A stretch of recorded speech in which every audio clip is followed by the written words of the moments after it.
The unraveling began weeks before the club confrontation, though I hadn't realized it at the time. Linda had started coming home later than usual, attributing her absences to last-minute work deadlines and spontaneous outings with friends. I believed her at first. After all, she had always been devoted to her career. Yet the unease grew like a shadow I couldn't shake. One evening, while sorting laundry, I discovered a crumpled receipt in her coat pocket. It was for a lavish dinner at a restaurant we had once promised to visit together. I ignored it, convincing myself it was a business expense or an outing with her colleagues. Still, doubt lingered. Linda's phone habits shifted as well. Where once her phone sat openly on the counter, it now rarely left her hand.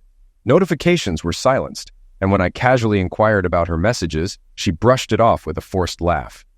"Just work stuff," she'd say, evading eye contact. A gnawing suspicion took root, but I couldn't confront her without proof. Our once vibrant weekends turned strained. Linda seemed distracted, her mind elsewhere even during family meals. The kids noticed too. "Why's Mom so quiet lately?" our eldest asked one Sunday. I deflected with reassurances I didn't fully believe myself. The final straw came during a routine grocery trip. I bumped into one of Linda's closest friends who hesitated before greeting me.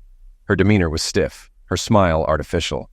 "Linda's been working so hard lately, hasn't she?" she said, her tone laced with something I couldn't place. It felt like an unspoken warning. That night, I waited for Linda to come home, but she never did. Instead, a text arrived at 2 a.m. "Staying with friends. Don't wait up." The pit in my stomach became a chasm. Something was undeniably wrong, and I was determined to uncover the truth. It wasn't until I walked into the club and saw Dee that the pieces began to fall into place, revealing a betrayal I had hoped was only in my mind. Turning to the woman who had assisted my wife in her secretive departure, I asked with incredulity, "What is wrong with you? How could you do this, Dee? I thought you were someone we could trust."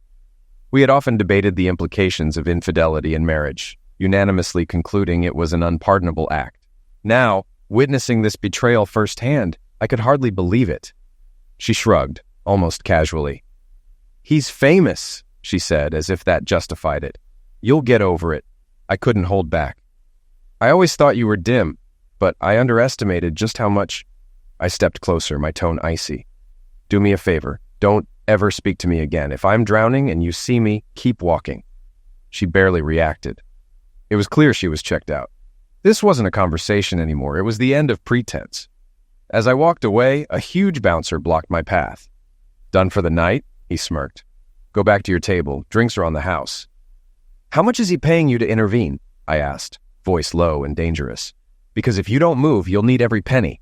The bouncer faltered but stood firm. "You can't have me," he replied, trying to sound confident. I leaned in closer. "You'd better finish me off if you fight me, because I don't forgive. Maybe I'll hire some guys to make sure you regret it. You'll think twice before stepping outside at night." His confidence crumbled as I brushed past him, my anger unyielding. Near the exit, someone grabbed my arm. I spun, ready to lash out, but stopped when I saw Janie. "Think about your kids," she pleaded. "Did she think about them when she left with him?" I snapped. "I'll always take care of my kids, but their mother? She's no longer my family." Her eyes filled with hurt, but I didn't care. I turned to leave. Behind me, a voice called, "Bob, don't do this." I faced them all, my voice cutting. "I didn't throw anything away. She did. Look me in the eye and tell me you'd forgive your wife for this. You can't." I locked eyes with Harry. "Oh, wait. You already know. She's seeing him again, isn't she?" Harry froze while Erica slumped and walked off. The group dissolved into bickering, and I stepped into the elevator without another word. At home, I packed quickly, leaving Linda's things untouched. If she wanted them, she could come get them. 30 minutes later, I was in the parking lot when my so-called friends blocked my car. "Move," I said coldly. "Anyone still here when I start the engine will regret it." Eric stepped forward, trying to speak, but I cut him off with a fist to the gut. None of them were fighters. They didn't know how to defend themselves, but I did. As a teenager, I had a temper and got into fights. Legal trouble and counseling helped me manage my anger. I still lost my temper sometimes, but rarely my control. Tonight, I didn't care. I unlocked my car, started it, and glanced back at them, my gaze cold. Pressing the gas, I screeched out of the lot, forcing them to scatter. I didn't know where I was going. She'd been gone for an hour, probably with him.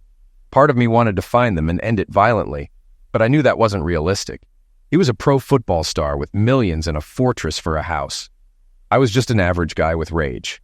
And rage wasn't enough. At a stoplight, an idea hit me. It wasn't perfect, but it was something. I pulled into a diner with free Wi-Fi and called my niece, offering her $500 for help. She agreed immediately. Minutes later, she arrived with her friend Eric. Inside, I rented the diner's privacy by paying the waitress $400 to close early. Then I explained everything.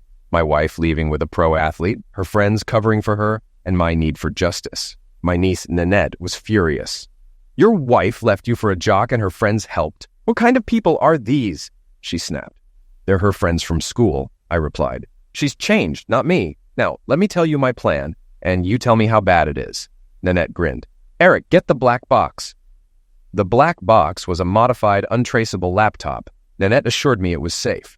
Within minutes, she hacked into my wife's social media accounts. "Ready?" she asked. "Let's make this ugly." Eric hesitated. "Once we do this, there's no going back. Are you sure?" "I'm sure," I said firmly. "There's no coming back from this betrayal." Nanette began typing as if she were my wife, crafting posts full of scandalous and incriminating details. She bragged about joining the celebrity club and shared crude, suggestive comments about the football player. She even thanked her friend Dee for distracting me, hinting at prior infidelities during a girls' weekend. Nanette added fake replies from her friends, cheering her on and making jokes about their own exploits.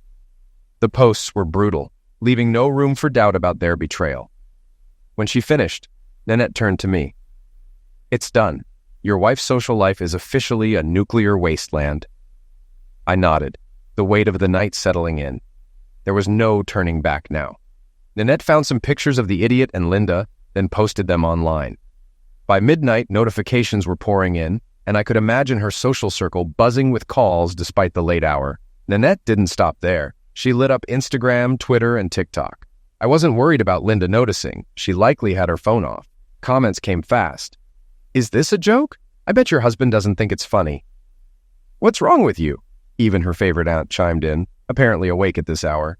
Nanette replied as Linda, "Not a joke. I saw an opportunity and took it. How many can say they've slept with someone famous? Don't believe me? Swing by 130 Wyndham Circle tomorrow around 10 a.m. You can catch my walk of shame, or fame." More comments flooded in, some from unfamiliar names. One said, "You're proud of this. Do you really think your marriage can survive?" Linda responded, "I love my husband. He's the best thing that ever happened to me, and he'll forgive me. It's just one night. I'll never do it again." Another retorted, "If you never plan to do it once, what makes you think you won't repeat it? I'm done with you. Don't contact me." That one hit hard. It was from her boss's wife.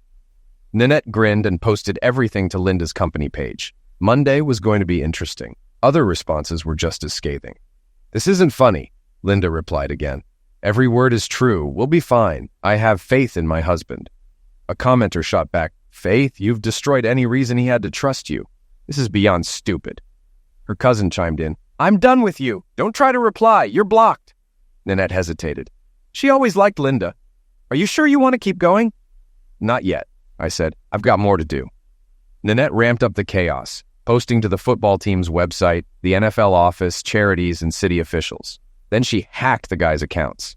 His public image was spotless, a charitable athlete adored by his community. It was time to change that. Eric found a sports writer who despised him. Using a voice scrambler, I called the writer and spilled the story. Mark had knowingly taken a married woman from a club, leaving her husband behind. I even told him to check with the bouncer. The writer, eager for a story during the off-season, ran with it. Meanwhile, Nanette sent the details to local TV stations and newspapers. By morning, reporters and paparazzi swarmed Mark's gated neighborhood. At 8 a.m., someone from the team pounded on his door. He answered in a robe with Linda visible behind him, also robed. Cameras clicked furiously. His shocked expression and Linda's presence told the whole story. He slammed the door, but the damage was done. Inside, Linda realized her accounts were locked. Her scream, raw and furious, echoed from the mansion. The fallout had begun. Nanette later counted over 3,000 comments across platforms in just 6 hours. Linda had never been so infamous. At 10 a.m., she left the house, head covered but still recognizable. The paparazzi caught her leaving in Mark's car, snapping clear photos as they exited the driveway. This wasn't their first time dodging cameras, but the paparazzi were ready. Mark drove her home where reporters swarmed her house. As she ran to the door, questions flew. Are you his girlfriend now? Did you leave your husband? Did he approve of this? Her family saw everything online. Both moms, being Facebook friends, were horrified. I took our kids to my parents' house, where her parents also showed up. Meanwhile, 4 cars camped outside her house. The fallout wasn't letting up. I rented a hotel room for a few days to clear my head. The receptionist seemed amused, likely recognizing my name from the scandal. Running into old friends at the hotel was surreal. Fueled by adrenaline and anger after 30 sleepless hours, I confronted one of Linda's friends, Dee. You've hurt Linda for nothing, she said. It was just a fantasy. No, I replied. She broke our marriage beyond repair. It's not worth fixing. When Dee mentioned Linda's past flirtation with a hockey player, her husband lunged at me. I fought back and made it clear on camera that I was defending myself. Then I turned to the group. You all helped ruin my life. I hope yours implode too. I never returned to our home. Linda didn't understand at first, insisting, it wasn't a big deal. Sure, I spent the night with someone else, but it's over. Can't we move on? She even downplayed it as a dream come true, recalling her admiration for Mark from his Chicago days. When I filed for divorce, citing infidelity, her attitude shifted to anger and desperation. She tried threats and appeals, but I refused to budge.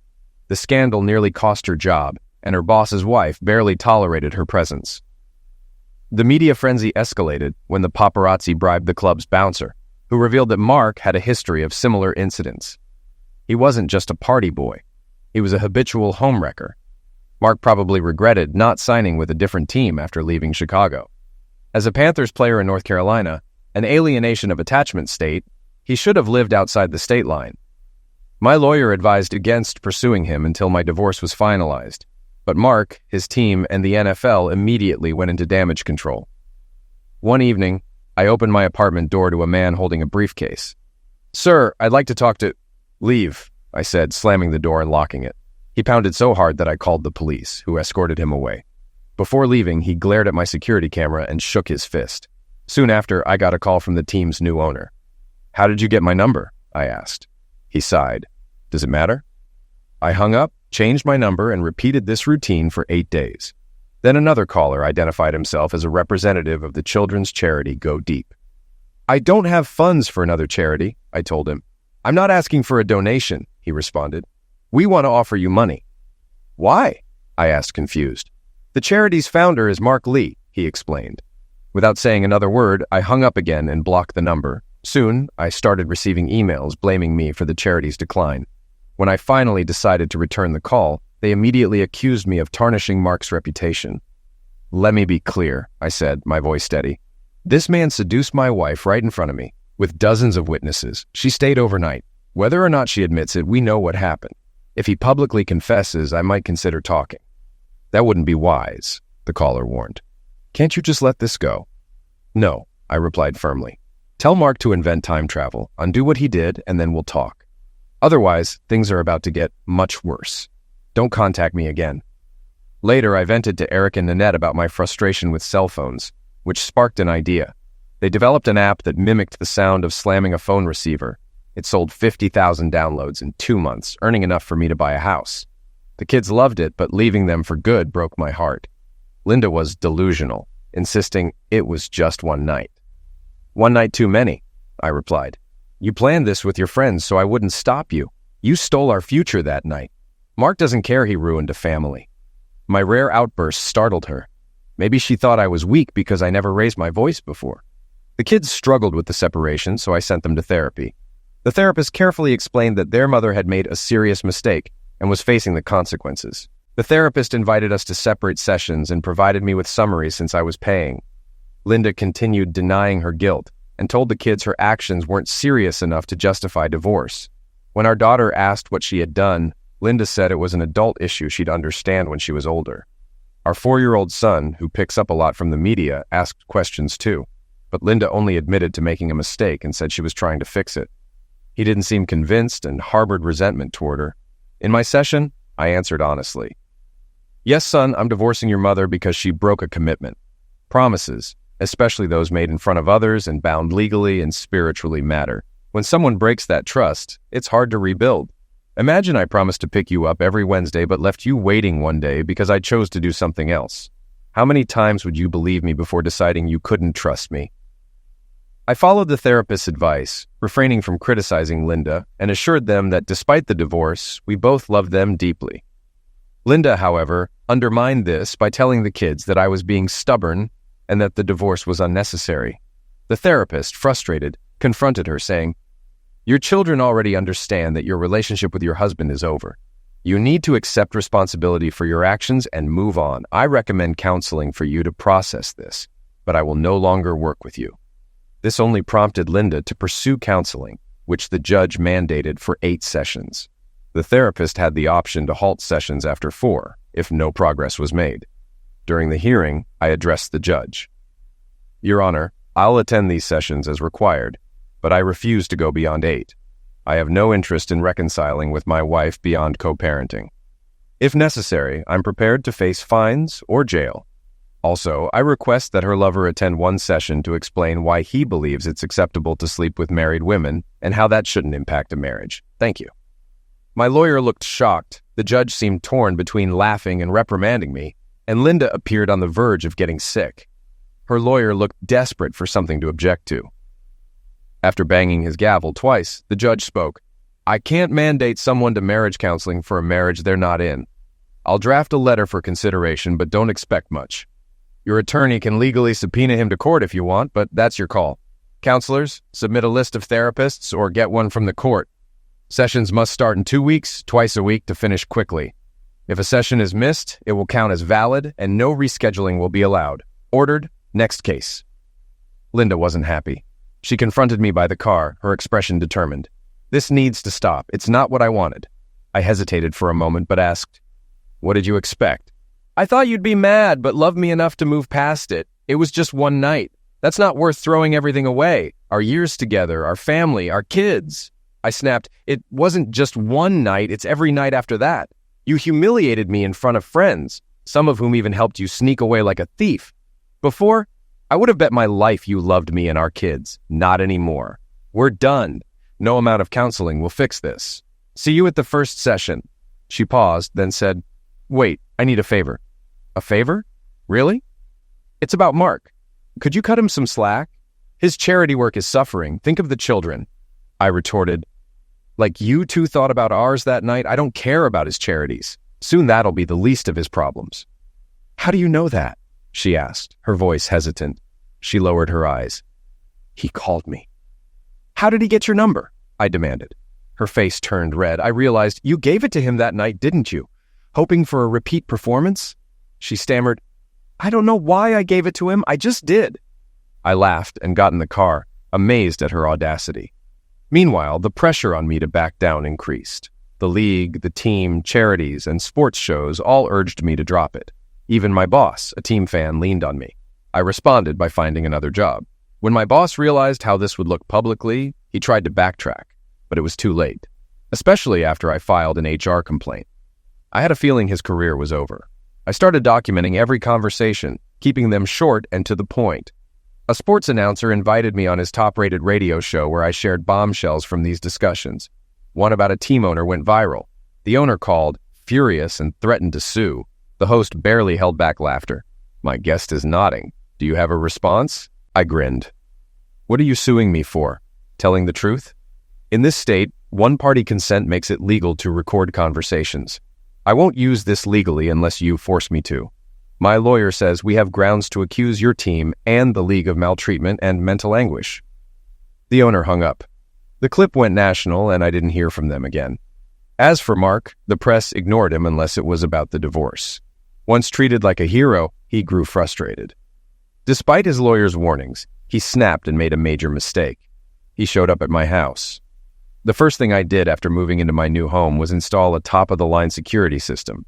Ironically, it was the same system he had endorsed in his company's commercials. He wasn't wrong. It was worth every penny. One night, there was a knock at the door. When I checked the doorbell camera on my phone, I saw 3 large men standing on my porch. They didn't look friendly at all. My kids were with me, so I hit the silent alarm, which immediately notified the police. Within seconds, they called. "Is this an emergency?" "Yes," I replied quickly. There are 3 large men on my porch. I don't know them, and they don't look happy. I haven't opened the door, but now they're pounding on it, demanding I let them in. Sir, stay inside and do not open the door. Officers are 4 minutes away. I thanked them and waited, counting down every second. When 3.5 minutes had passed, I cracked the door open, just slightly, making sure the storm door was securely locked. What do you want? I asked. Mark sent us, one of the men said. Drop all the legal action against him immediately. And if I don't? I asked, my voice steady. Then we'll teach you a lesson about cooperation, he warned. You're trespassing. Leave my property now, I said firmly. The biggest of the 3 sighed and shook his head. Looks like he needs some convincing, he muttered. Before I could react, he ripped the storm door off its hinges as if it were made of cardboard. Just as they prepared to force their way inside, a commanding voice boomed from behind them. Police, stop and put your hands up! The men froze. Their glares could have melted steel, but their fight was over. The leader looked like he wanted to resist, but his friends convinced him otherwise. Moments later, all 3 were face down in handcuffs. The officers took my statement and reviewed the security footage. They charged the men with trespassing and more. I later learned that premeditated trespassing with harmful intent carries much steeper penalties than ordinary trespassing.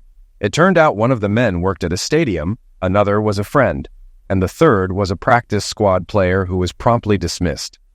Apparently, Mark had promised him a permanent spot on the team for his help, even though he had no authority to make such a promise. The other 2 were paid $1,000 each. In the end, Mark's plan cost him far more. Legal fees alone were staggering. All 3 men pleaded guilty, racking up hefty fines that Mark ended up covering. Worse for him, he had to appear in court for orchestrating the scheme. His legal team managed to downgrade the charges to a misdemeanor, but he still faced a $5,000 fine and 200 hours of community service. TMZ caught footage of him in an orange vest picking up trash along the highway, and the clip went viral, racking up 600,000 views in a week. Linda was becoming the most expensive woman he'd ever pursued. His once adoring fans began to turn on him. Some brought signs to games mocking him, including one that read, "Put someone's wife on the goal line. That'll get his attention." Although stadium security confiscated it, the image hit social media and amassed nearly 1 million views in just 2 days. Mark's performance on the field suffered. Sponsors backed away, and he'd lost a major campaign indefinitely, likely forever. Then, karma hit me hard. One night, 4 men ambushed me out of nowhere. They didn't waste time, breaking 2 fingers, my leg, a cheekbone, and cracking several ribs, all within 90 seconds. They were efficient. It could have been worse, but a coworker exited the office and yelled, startling them. They fled immediately. 10 minutes later, I was in an ambulance. An hour after that, I was in a hospital room with a concussion, slipping in and out of consciousness. At one point, I thought I saw Linda sitting by my bed, but when I woke up again, she was gone. It took me a week to recover enough to return to work. The police obtained security footage from nearby businesses, but the attackers had carefully avoided cameras. They wore hats and baggy clothing to hide any identifiable features. An officer reviewing the footage said, "If someone has a grudge against you, let us know." I told them everything. They questioned Mark, who reportedly laughed and admitted he didn't like me, but denied any involvement. The police didn't believe him, but lacked evidence to prove otherwise. I had to give up spending weekends with my kids. I wasn't in good shape physically or emotionally, and I didn't want them to see me covered in bruises. Linda was appalled by what had happened and offered to come over to help, but I declined. The counseling sessions dragged on, repetitive and unproductive. After 4 sessions, even the therapist seemed to lose patience. By the 5th session, she told us not to interrupt her while she spoke. "We've reached a deadlock," she began, her tone firm. "Honestly, I don't think you'll move past this. Linda, you refuse to acknowledge that your actions were wrong by any standard, and you seem to think that shouldn't impact your marriage." "Do I?" Linda shot back, her voice sharp. "Yes," the therapist continued. "You left your husband standing in a club without a word and spent the night with another man. You used your friends to keep him from stopping you. Let me ask you this. If he had done the same to you, left you stranded in public while your so-called friends helped him deceive you, would you have been sympathetic? Based on your behavior here? I doubt it." She raised a hand before Linda could respond. "Don't speak yet. Think about it while I talk to your husband." Turning to me, her expression softened, tinged with sadness. "You're not going to win her back. That much is clear. From what I've observed, it's obvious. I nodded slightly, already knowing where this was headed. Let me ask you something, she said, addressing me now. Up until the moment she walked out of that club with another man, you loved her. She was faithful for years, and she insists it was a one-time mistake, something she can't even explain herself. She swears it's over and will never happen again. Is there any part of you willing to try again?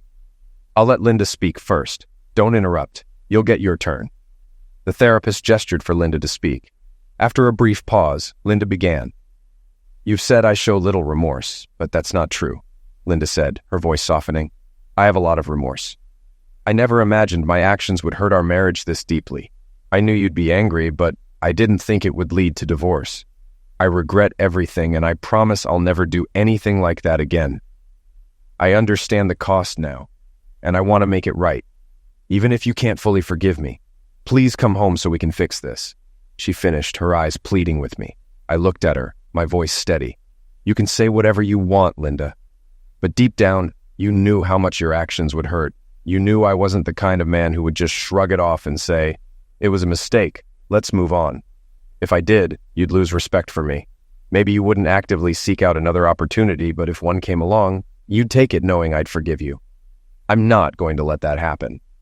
This marriage is over. I'm divorcing you. You can drag this out as much as you want, but eventually the court will grant it.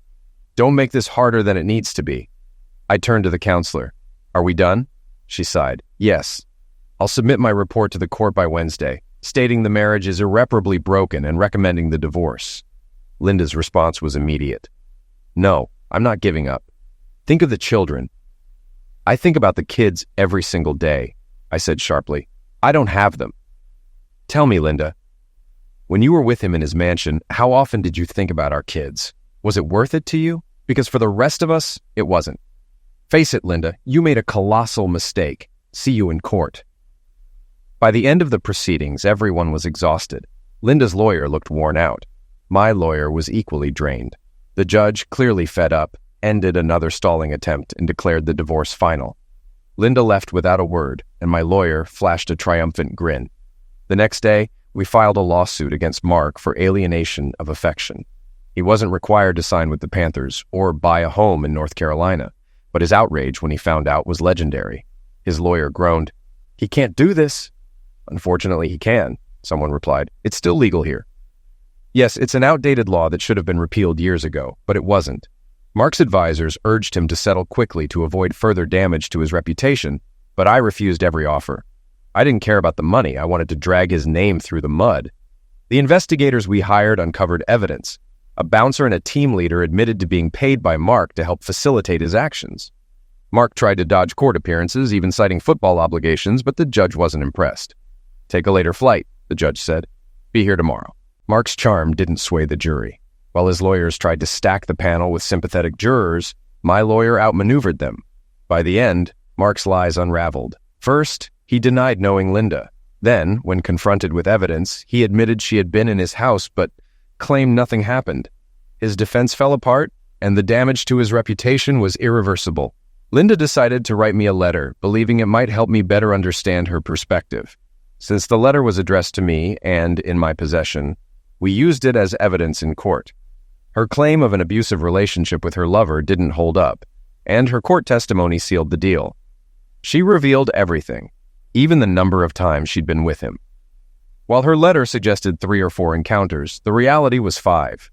The jury deliberated for less than an hour before returning with their decision. Part of the trial involved full financial disclosure, and the courtroom was stunned when it was revealed that Mark, a former NFL player with a 7-year career, had amassed $96 million.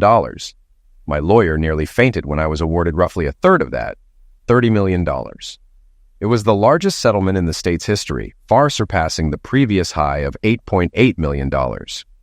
Although the law allowing such awards had been amended, it still permitted up to 1/3 of the defendant's assets to be claimed in cases like this. When this law was enacted, no one envisioned it applying to someone with such a fortune. Efforts to repeal it had stalled in the state legislature, leaving the provision intact. Mark's lawyers initially filed an appeal, but quickly dropped it, realizing a loophole could increase the payout if his wealth grew during the appeal process. He begrudgingly accepted the court's decision. Around the same time, Mark had a massive contract payment on the horizon. Adding insult to injury, my attorney served him with 4 additional lawsuits from others claiming he had interfered in their marriages. These included 2 divorced individuals, a couple with a strained marriage, and a pair who claimed he had crossed a line. Linda also filed her own lawsuit as part of this wave. While some cases were quickly settled, resulting in payouts of $4 million each, Mark still retained tens of millions. But the revelations didn't end there. Investigators discovered he had an affair with a teammate's wife and a one-night stand with another. During a subsequent game, it was clear his teammates weren't thrilled. Miscommunications on the field led to him taking 3 brutal hits, the last of which sidelined him with a concussion. The Panthers decided they couldn't justify keeping him, citing a morality clause in his contract. Mark was traded to Green Bay, where his performance was decent but unremarkable. He had to settle for 20% of what his original contract promised. After a year in Green Bay, he signed with Denver for $4 million, but again couldn't command a long-term deal. Eventually, he joined Cincinnati on a 2-year contract worth $2.5 million. This deal included strict morality clauses, ensuring he would forfeit all earnings if caught in compromising situations. While his gameplay remained competent, it was far from his peak, and the team declined to renew his contract when it expired. By then, at 34, he was battered and plagued by injuries, leading him to retire. Post-retirement, Mark hosted a radio show for 2 years with the Bengals before fading into obscurity. Despite his troubles, he still had about $50 million left, a far cry from the fortune he could have had without lawsuits and bad publicity. When last heard of, he had bought 2 car dealerships in California and reportedly returned to his old habits. One of his escapades ended with a confrontation that left him walking with a limp. It seemed he hadn't learned much. I came across an article about him in a sports magazine. It was part of a Where Are They Now feature, showing him at the grand opening of his 3rd dealership. He'd gained weight and shaved his head, likely due to balding. Despite everything, his remaining millions and past glory probably still made him attractive to some. I briefly considered sending the article to Linda. Speaking of Linda, she received half of our savings and was allowed to keep the house until our youngest child turned 18. At that point, she could either buy me out or we would sell the property and split the proceeds. She also got child support based on my former salary. They were still my kids, and I made sure they had everything they needed. I even bought her a new SUV to replace her totaled car, ensuring the kids had safe, reliable transportation. I sometimes wondered if Linda resented the fact that I had millions while she didn't have access to any of it. She wasn't completely without resources, though. She eventually received a settlement from her lover and a share of an app we had developed together during our marriage. The app became popular for a while, especially with its voice feature, which allowed users to send phrases like "go to hell" and "don't ever call me again" for a small fee. The app brought her about $30,000 annually for 3 years before its popularity waned. I put my share into the kids' college fund, adding to it every time the app earned money. Years later, I calculated how much the lawsuits, bad publicity, and contract losses had cost Mark, somewhere between $110 and $170 million. Linda's choices had made her part of one of the most expensive divorces in history. Everyone leaves their mark, I suppose. Dee got divorced less than a year after me, and Janie and her husband separated about 18 months later. The couples where the wife had already cheated ended things before my own divorce was finalized. As far as I know, the others stayed together, but I didn't care. After that last morning, I never spoke to any of them again. Over the next 6 years, I occasionally found myself waking up and instinctively reaching for Linda. These moments usually followed dreams about how things had been between us before everything fell apart. I never remarried. I started dating again, but remained cautious, still a bit shy around women. It didn't take long to realize that many of them were more interested in my money than me, which made me even more guarded. Both of my kids became passionate about soccer. My son played mostly for fun and the camaraderie, but my daughter was serious about it and showed real talent. Her best friend, who was slightly better than her, often stayed over, which meant I got to know her and her mom, Scarlett. Scarlett was struggling, emotionally drained from dealing with her toxic ex and financially strained because he'd vanished without paying child support. Her daughter let it slip that they were barely making ends meet. Quietly, I tracked down Scarlett's ex and had him arrested for failing to pay support. The man had a solid job, so the judge ordered him to pay off the overdue amount within 2 years or face jail time. This doubled Scarlett's monthly payments and gave her some breathing room, though I never told her I was behind it. The change in Scarlett was remarkable. She began smiling more, carried herself with confidence, and even revamped her wardrobe. She started catching the attention of other men, especially when she wore athletic shorts to soccer games. By then, she and I had become close. I acted as her shield from unwelcome advances, and the girls loved to tease us by playing matchmaker. Somewhere along the way, holding hands at games and events became second nature, and Scarlett and her daughter were spending most nights at my house, her in the guest room, and the girls sharing a room. Thanks to my financial stability, I had purchased a stunning property, 40 acres of rolling hills with a pond, a 10-acre pasture, and a barn with 6 stalls. The previous owners had been horse enthusiasts, and soon enough the barn was filled with horses. While I was hesitant at first, horses seemed enormous and intimidating, Scarlett, who had grown up with them, found my apprehension amusing. After a few months of resistance, I caved and told Scarlett to pick out horses for the kids and herself. I promised to cover all expenses as long as she taught the kids to ride and care for them. "I'll foot the bill," I added, "but I'm not shoveling manure." Scarlett stood firm, insisting that the kids had to handle their responsibilities or the horses would go. Before I realized it, Scarlett and I were making decisions about the kids together, and I found myself following her lead. That Christmas, she surprised me with a horse of my own, a big, mischievous pinto. She convinced me to start riding with them, even resorting to playful threats of spending less time with me. The kids were so alarmed by the idea that I gave in. The bond between Scarlett and the kids grew stronger. My son, who had struggled emotionally after the divorce, found comfort in her presence, and the girls confided all their fears and secrets to her. Over time, I not only learned to ride, but also found myself shoveling manure for the compost Scarlett used in her vegetable garden. Somehow, Scarlett roped me into helping her expand the garden, though I couldn't resist laughing when she struggled with the cultivator. She didn't appreciate my amusement, but I ended up finishing the tilling for her. The kids pitched in too, after Scarlett told them they wouldn't get to eat anything from the garden if they didn't help. One day, after dropping the girls off at soccer camp, I asked Scarlett if she ever thought about dating again. Her face flushed, and she gave me a look that said I was clueless. Then she laughed. "I am dating. He's a nice guy, though he's pretty oblivious most of the time." A wave of jealousy hit me, but she smiled and clarified, "I'm dating you, silly. How many times have we gone out to dinner, seen movies, or taken the kids on outings? We're practically living at your place, 5 days a week. It's not just family stuff." She continued, "Your kids already call me Mom when you're not around.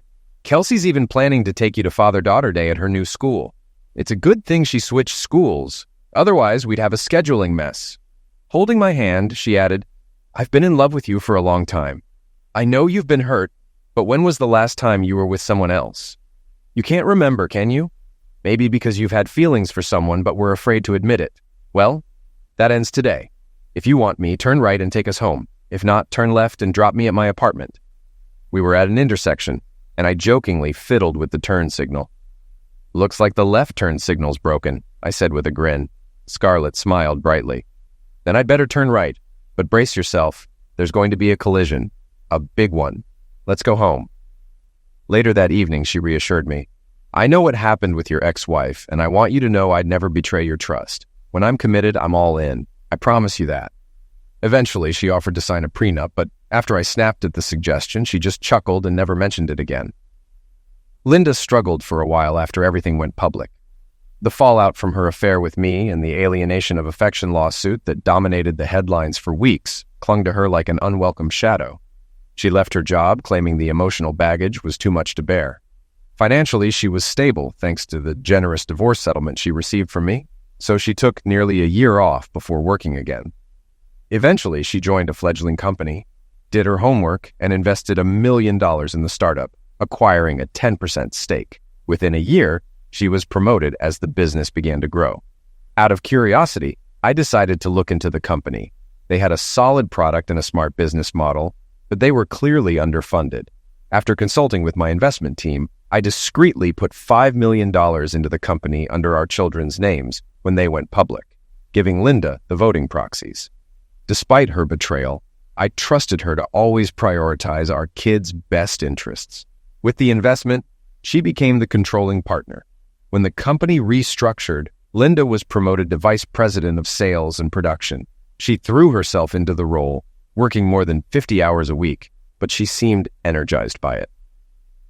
Meanwhile, The kids spent most of their time at my house, doting on their little brother. Scarlett, who was 6 years younger than me, had made it clear before we married that she wanted at least one child. Daniel Brock, named after her grandfather, was now nearly 2 years old. I was relieved the older kids adored him, as it gave Scarlett some much-needed breaks. At my urging, Scarlett left her career to focus on being a stay-at-home mom, a full-time job with 3 teenagers and a toddler to manage. Despite my busy life, I still had sleepless nights. Sometimes I'd lie awake, thinking about where my life might have gone if Linda hadn't cheated. I noticed something curious during these nights. If I got up for a drink or to use the bathroom, Scarlett would toss and turn in bed. But the moment I returned and placed a hand on her, she'd drift into a deep, peaceful sleep. I began to realize how much she relied on physical closeness for comfort. When we walked or went shopping, her hand naturally found mine, as if it was second nature, except when one of us was off wrangling the kids. Then, as soon as she could, her hand would be back in mine. Thinking back, I recalled how Linda used to keep as much distance as possible in bed, often claiming she was too hot to sleep near me. That contrast struck me again at our son's high school graduation. Scarlett had stepped away to take photos with his friends, and Linda's new husband tagged along, as their son and ours had become close. Their connection reminded me of how Scarlett and I had started. Linda and I had been divorced for over a decade, and she'd been remarried for 3 years. While she and her new husband seemed happy, she approached me during the ceremony, her eyes heavy with sadness. "Can we talk for a minute?" she asked quietly. "Of course," I replied. "What's on your mind?" "I owe you something," she began. "It's long overdue. 12 years, in fact. I need to apologize." She sighed. "It took me 4 years and a lot of therapy to really understand the pain I caused you. I'm so sorry. To this day, I can't explain why I did what I did or why I thought it would be okay. For years, I was so angry at you for divorcing me that I couldn't think clearly. In my twisted logic, sleeping with someone famous felt like a harmless thrill, something you should have been proud of, not upset about." She smiled ruefully, adding, "I know how ridiculous that sounds now." Linda continued, "It wasn't until 2 years into therapy that my counselor asked me an important question. Who was on your celebrity list? Remember that silly game we used to play about which famous person we'd hook up with if we had the chance?" I chuckled. "Anne Hathaway. Still got a soft spot for her." Linda grinned. "Well, my therapist told me to imagine you actually following through on it, at some glamorous event, leaving me behind to spend the night with her, then coming back as if nothing happened. She asked me to imagine how I'd feel if the whole world knew about it, too." At first I laughed and said he'd never do that to me. But then I let myself really think about it, and I got furious, like absolutely livid. That was my breakthrough moment.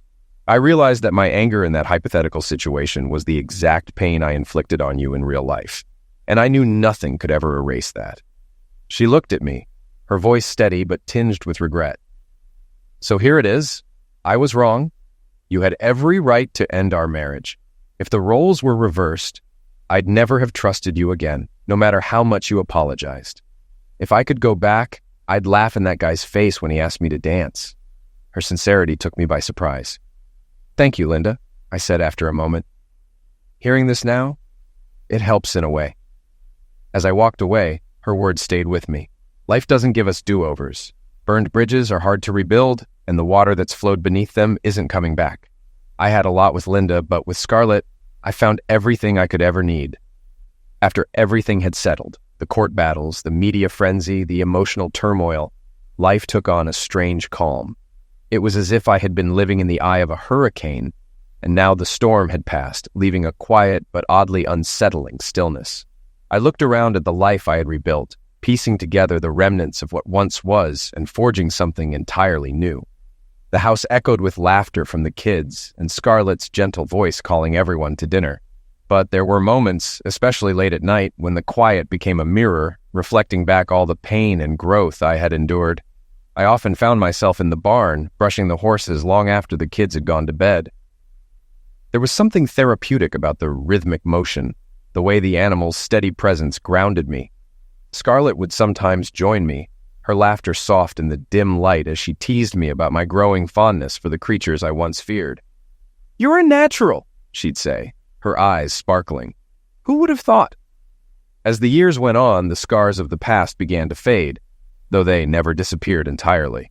Linda and I had managed to find a fragile peace, mainly for the sake of the kids.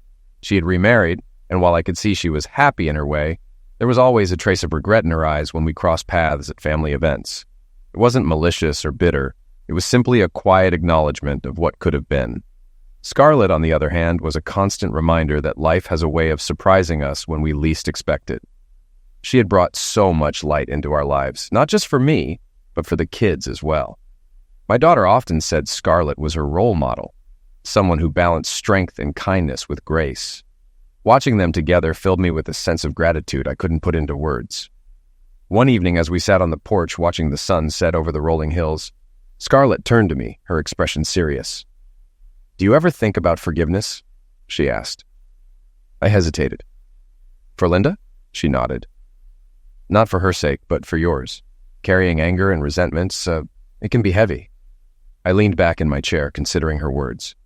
Scarlett had a way of seeing through the walls I built, gently nudging me toward truths I wasn't always ready to face. "I've thought about it," I admitted. "I don't think I'm there yet. Maybe someday." She smiled softly, taking my hand. "Someday is enough. Just don't let it consume you. You've built something beautiful here. Don't let the past steal it from you." Scarlett's words stayed with me, and over time I found myself letting go of the bitterness, little by little. It wasn't a grand, cathartic moment, just a gradual easing of the weight I had carried for so long. Forgiveness, I realized, wasn't about condoning what had happened. It was about freeing myself from the hold it had over me. Linda and I eventually had a conversation that was long overdue. It wasn't planned. It just happened one afternoon when she came by to pick up the kids. We stood in the kitchen, awkward at first, until she broke the silence. "You know," she said, her voice tentative, "I've been meaning to thank you for everything you've done for the kids, and even for me. I don't deserve it, but thank you." I looked at her, seeing a vulnerability that hadn't been there before. "I did it for them," I said simply. "But I'm glad you're doing well. We all make mistakes, Linda. It's what we do after that defines us." She nodded, tears welling up in her eyes. "I'm sorry," she whispered, "for everything." "I know," I replied. And in that moment, I meant it. The anger and pain that had defined our interactions for years were gone, replaced by a quiet acceptance. We would never be what we once were, but maybe, just maybe, we could find a way to coexist peacefully. Life, I've learned, is a series of endings and beginnings. Some doors close, others open, and sometimes you find yourself standing in the threshold, unsure of which way to go. But if there's one thing I've come to understand, it's that every ending, no matter how painful, holds the promise of a new beginning.